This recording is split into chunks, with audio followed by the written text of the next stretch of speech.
আমরা অনেকে মনে করি যে ইরান ফিলিস্তিনকে মুক্ত করবে। আল কুদসের মুক্তি ইরানের মূল উদ্দেশ্য না। ইরানের মূল উদ্দেশ্য হলো মধ্যপ্রাচ্যে শিয়াদের যে ক্ষমতা এটা বৃদ্ধি করা। শিয়া অ্যাক্সিস বলে যেটাকে। এবং এটা সে করবে অ্যাট ইয়োর কস্ট। একটা কথা আছে গেম থিওরিতে, জিরো সাম গেম, যে তার শক্তি যত বাড়বে আপনার শক্তি তত কমবে। এটা বাস্তবতা। ইরানের সাথে ইসরায়েলের স্বার্থের দ্বন্দ্ব আছে, ইরানের সাথে আমেরিকার স্বার্থের দ্বন্দ্ব আছে, কিন্তু তার মানে কিন্তু ইরানের সাথে আপনারও দ্বন্দ্ব আছে। যে ইরান আজকে ফিলিস্তিনের মুক্তি করার জন্য বুলি আওড়াচ্ছে, তারাই আজকে সিরিয়াতে আহলুস সুন্নাহ ওয়াল জামাকে হত্যা করতেছে। তারাই আজকে আহওয়াজে আহলুস সুন্নাহ ওয়াল জামাকে হত্যা করতেছে। তারা ইরাকে আহলুস সুন্নাহ ওয়াল জামাকে হত্যা করছে, এখন নির্যাতন করতেছে। এটা হলো বাস্তবতা। ইরানের স্বার্থ আর আহলুস সুন্নাহ ওয়াল জামার স্বার্থ কখনোই এক না।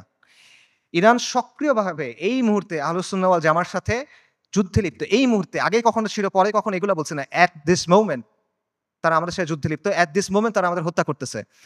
আমেরিকা যখন আফগানিস্তানে আক্রমণ করছে, আমেরিকা যখন ইরাকে আক্রমণ করছে, ইরান তাদেরকে সহায়তা করছে। এটা তাদের মুখের কথা, এটা আমি বানায় বলতেছি না, আপনারা গিয়ে চেক করেন।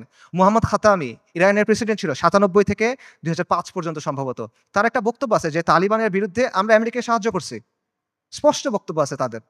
এগুলো লুকোছাপার কিছু না। এবং সবচেয়ে বড় যে বিষয়টা, ইরানের ব্যাপারে সতর্ক হওয়ার সবচেয়ে বড় কারণ হলো যে তাদের সাথে আমাদের আকীদার দ্বন্দ্ব আছে, তাওহীদের ব্যাপারে দ্বন্দ্ব আছে। তারা আল্লাহর উলুহিয়াত, আল্লাহর রুবুবিয়াত, আল্লাহর সিফাতের ব্যাপারে শিরক করে। তারা আমাদের মা আয়েশা রাদিয়াল্লাহু তাআলা আনহার ব্যাপারে জঘন্য কথা বলে, যেটা কোনোদিন কিয়ামত পর্যন্ত মানা সম্ভব না আমাদের পক্ষে। তারা সাহাবায়ে কেরাম রাদিয়াল্লাহু তাআলা আনহুম আজমাইনকে তাকফির করে। এটা কোনোদিন পর্যন্ত মানা সম্ভব না। এগুলো কোনো ফুরুই বিষয় না ভাই।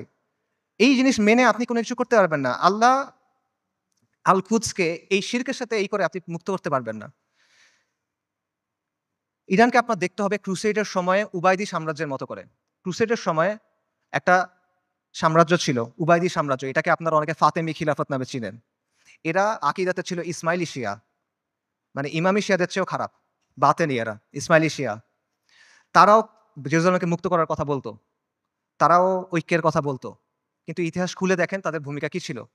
আহলুস সুন্নাহর সাথে তাদের ভূমিকাটা কি ছিল, এটা ইতিহাস খুলে দেখেন।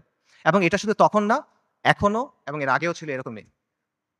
কাজেই ইরানকে আপনার উবাইদিদের একটা আধুনিক সংস্করণ হিসেবে দেখতে হবে।